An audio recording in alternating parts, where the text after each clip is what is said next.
என்ற தலைப்பை யாதனில் பாரதமே உயிர் மூச்சு. இந்த பூமியில் உன்னுடைய உருவம் பதிக்கப்பட்டுள்ளது. அதற்கு நன்றி கடனாக நீ என்ன செய்த? இந்த பாரதமன் உன்னை தாங்கி நிற்கிறதே, அந்த மண்ணுக்கு உரமாக பயன்படுவோம் என்று என்றாவது இருந்ததுண்டா? கல் தோன்றி மண் தோன்றா காலத்தே வாளோடு முன் தோன்றி மூத்த குடி தமிழ் குடி என்றார்களே, அந்த தமிழ் குடிக்காக தமிழ் குடியில் பிறந்த நீ என்ன செய்தாய்? என்னை ஈன்ற தந்தைக்கும் தாய்க்கும் மக்கள் இனமீன்ற தமிழ்நாடு தனக்கு மேலா தலையளவு நலமேனும் கிடைக்கும் என்றால் சத்தொழியும் நலனுக்கு திருநாள் ஆகும் என்றானே புரட்சி கவிஞன் பாரதிதாசன். அந்த பாடல் வரிகள் என்றாவது நம் குருதியோடு சேர்ந்து ஓடி இருக்கிறதா? இந்த வாழ்க்கை பயணத்தில் ஓடுகிறோம், பொருள் சேர்க்க ஓடுகிறோம், அச்சத்தில் ஓடுகிறோம், அதிர்ஷ்டத்தை தேடி ஓடுகிறோம், சிந்தனைகளையும் உயர்ந்த எண்ணங்களையும் தேடி என்றாவது ஓடி இருக்கிறோமா?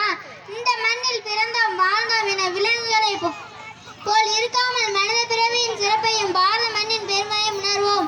தேடி சோறு தினத்தென்று பல சின்னஞ்சிறு கதைகள் பேசி மனம் வாடி துன்பம் மிக உழன்று பிறர் வாட பல செயல்கள் செய்து நிறை கூடி கிளைப்பருவம் மீது கொடுங்குற்று கிரேன பின்வாயும் பல வேடிக்கை மனிதரை போல நான் வீழ்வேன் என்று நினைத்தாயோ என்ற மகா கவியின் பாடல் வரியை நீ மாணவர் மனமெங்கும் தேசிய கீதத்தை போல் ஒலிக்கட்டும்.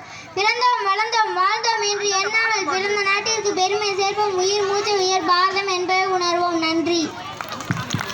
தேங்க்யூ முத்தா. இந்த குழந்தையோட உச்சரிப்புகள் ரொம்ப அருமையாக இருக்கும். அதனால தான் டக்குன்னு அதை இப்போ பேசுறது. Okay, thank you.